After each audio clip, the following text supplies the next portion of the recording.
Emilee, how you doing? I'm doing great. Good Nice to see you, Chris. again. How's life treating you? Going good. I cannot believe it is mid-October. It's I like feel as like soon the as the year summer has ends, it just flown. goes like the summer ends and it's like shoom, Yes. straight to the end. Yeah. But it's good. And it's been so energizing to be here this week. The ideas, the innovation, the grappling with challenges and opportunities to really step into AI in a big way from a people standpoint is pretty exciting. Yeah, and tell everyone a bit about the session you did. Yeah, so I was on one of the panel sessions focused on culture as a superpower.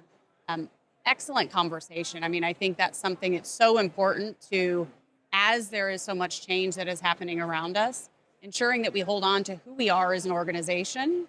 We're clear on what our culture is, we're intentional about what our culture is, and we're engaging our people in. Yeah, in how from we the other shape that. panelists that are on the panel, what were some of the things that you took away from the conversation? Yeah, I would say certainly ongoing engagement and making sure that there's clarity. Many of us talked about the fact that we're really embedding what our values are into our operating fabric as an organization and making sure that that's clear. You know, several people commented about employee listening and surveys and being able to assess that. We do the same thing. We've got a values index that we come back and we look at regularly and we action plan around where are we doing well? Yeah. Where could we get better? What are some of the things we need to do deeper listening to get some perspectives on, which is excellent. Yeah.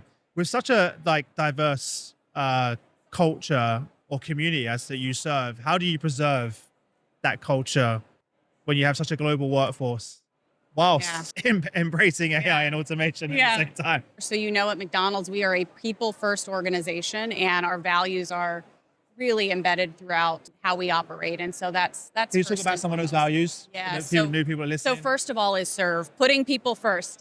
Good first value to have. Straight there. And certainly, no room for misinterpretation. Secondly is inclusion. We open our doors to everyone. Integrity, we do the right thing. Next one is community. We're good neighbors. And then finally, family. We get better together. And so a big part of that family value is our three-legged stool, our company, certainly our company employees, our franchisees, and our suppliers. And I would say the other exciting thing about our values is they transcend that McDonald's system. And those are values that were helped shape by our suppliers, by our employees, and by our franchisees. Yeah. And I love that because they also stand the test of time. Yeah. No matter what, whether it's AI or whatever is going to come in the future, these are almost the foundation. Yeah, totally timeless. And I guess if you think about those values, one of the examples that I would give you that we're really focused on with AI and technology right now is that we want to make work better. We want to understand what are the pain points in the experience. I'll take the example of our restaurant teams. And one of the things we discovered is our restaurant managers were spending so much time and administrative duty trying to get scheduling managed to hire and ensure that they have the crew that they need to run and operate the restaurant. And so one of the spaces we've leaned into has been leveraging AI as part of our restaurant hiring. And that has paid so many dividends, from taking scheduling from being, 3 days to get sorted with a candidate to 3 minutes. So it's been powerful. The thing that I would also call out that I really love about that is it's improved the candidate experience as well. So we have nearly doubled the amount of applications that we've had. And so having the efficiency in that process, also having it be a process that is friendly to our candidates, that they enjoy and stay up to speed in terms of where they are, has been super helpful.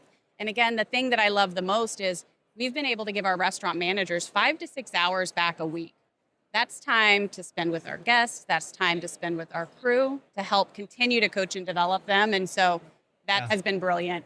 And then from a corporate standpoint, we are continuing to look at how do we best harness AI and learn and upskill around AI. One of the things we are doing is leveraging Copilot and exploring and investing in how do we start to bring that into how we work from a corporate standpoint. Equally, we've got a partnership with LinkedIn Learning, and we're building out playlists around AI development so that we can continue to upscale ourselves. And a critical part of that is also around data and insights, and how do we become deep in how we think about some of the foundational pieces, harnessing AI, right? You've got to think about what are the inputs, you've got to think about the data infrastructure that you have that it's pulling from. So lots of exciting work happening there. One other space that we're looking to get into is taking both our restaurant listening, and I'm passionate about listening, and our customer listening, and look at how do we pull those insights tighter together. And so as we go into next year, I think we'll have even more to share with some really cool things we're doing in that space. That's exciting, yeah.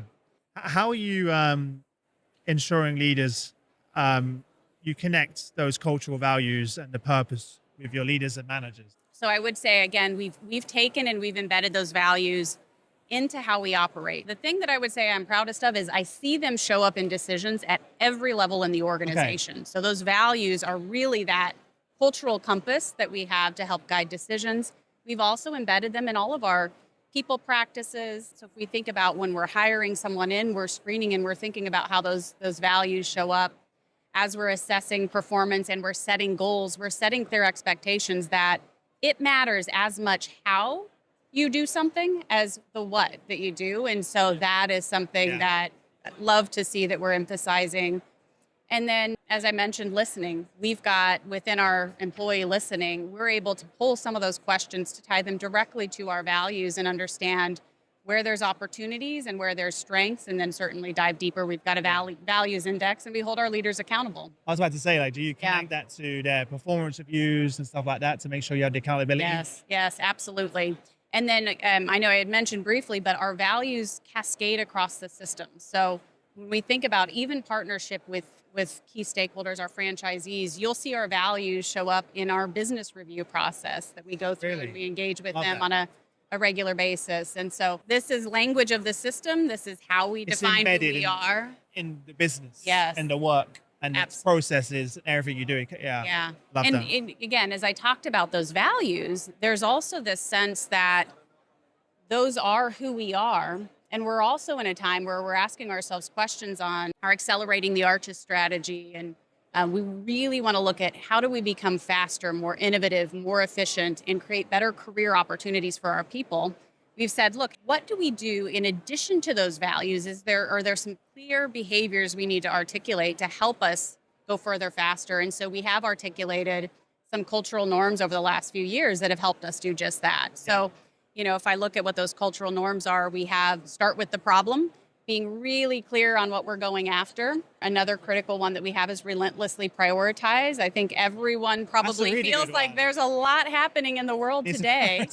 And ensuring that we're clear on what we're trying to solve, we're prioritizing around that. And then the third one is we call it share and steal or share and scale. And the reality is if you think about the McDonald's system, the size in which and the scale in which we operate, there is no issue or opportunity that hasn't been seen somewhere in our system that we can learn from. And so that cultural norm is really around being able to spotlight and discover best practices, learn from each other, test, certainly helps speed us up when there's a market that's already tried something that we can pull forward and learn from.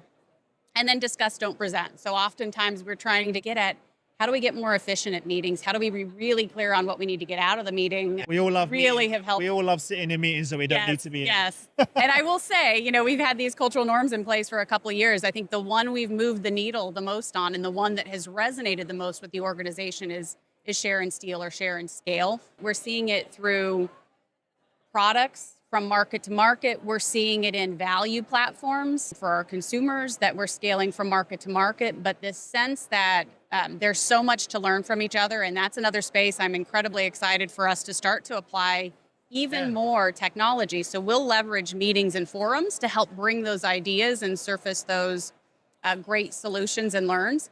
But there's even more we can do with technology there.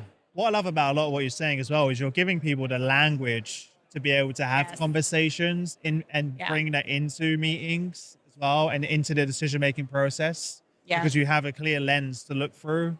Absolutely. Right? So I think that's super interesting. An important point I would say too is these cultural norms are not a leadership language. These are for absolutely every employee in the organization. And we also we've got questions on our employee survey around these cultural norms to get feedback from the employee base on how well are we doing? Are we making decisions more quickly or are we not? Are we doing a better job collaborating between some of our corporate teams and our markets? And so we continue to assess how well we're doing and how we can get better. And I would even say those cultural norms, we'll continue to look at how well are those serving us and do we need to, continue to evolve those in time as well. But having agility there is key. As you look ahead, what are you most excited about? Yeah, there's a lot to be excited about. Looking around here, all of the ideas and the innovation and just the passion to really get after the role that HR can play in transforming the organizations. I guess I personally get most excited about thinking about how do we rewire organizations, how do we rewire work going forward, and do that in a way that you're intentionally making work better. Yeah. I feel like that's a massive opportunity. Yeah. Well, listen, I appreciate you as always. Yes, thank you so much. To catch up. Yes. The rest of the event, and I'll see you soon, all right?